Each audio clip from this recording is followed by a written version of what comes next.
Doctor C వాళ్ళ couple pack 399 rupees. 34 something టెస్ట్‌లు వస్తాయంటే బుక్ చేసుకున్నాము. అయితే వాళ్ళది ప్యాక్ బేసిక్ ప్యాక్ ఉందనమాట.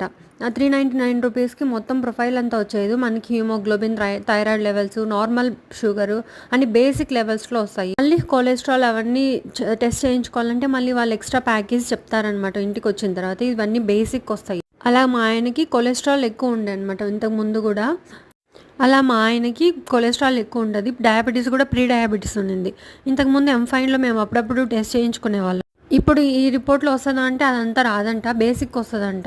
అందుకని చెప్పి మళ్ళీ ఎక్స్‌ట్రా పేమెంట్ చేసి మిగతావి టెస్ట్‌లు కూడా చేయించుకున్నాం. ఈ టెస్ట్ చేయించుకోవడం వల్ల మనకి మన హెల్త్ గురించి కొంచెం ఐడియా వస్తది. ఓహ్! ఇట్లుంది మనం ఏం డైట్ ఫాలో అవ్వాలి అనేది ఒక ఐడియా వస్తదన్నమాట. ఇంతకుముందు నాకు ప్రెగ్నెన్సీలో థైరాయిడ్ ఉండింది. అప్పుడప్పుడు హెడేక్ అట్లా వచ్చినప్పుడు థైరాయిడ్ లెవెల్స్ ఇంక్రీజ్ అయ్యాయో, డిక్రీజ్ అయ్యాయో అన్న ఒకటి టెన్షన్ ఉంది. అందుకని చెప్పి M5 బుక్ చేసాము. కానీ ఇందులో ఓన్లీ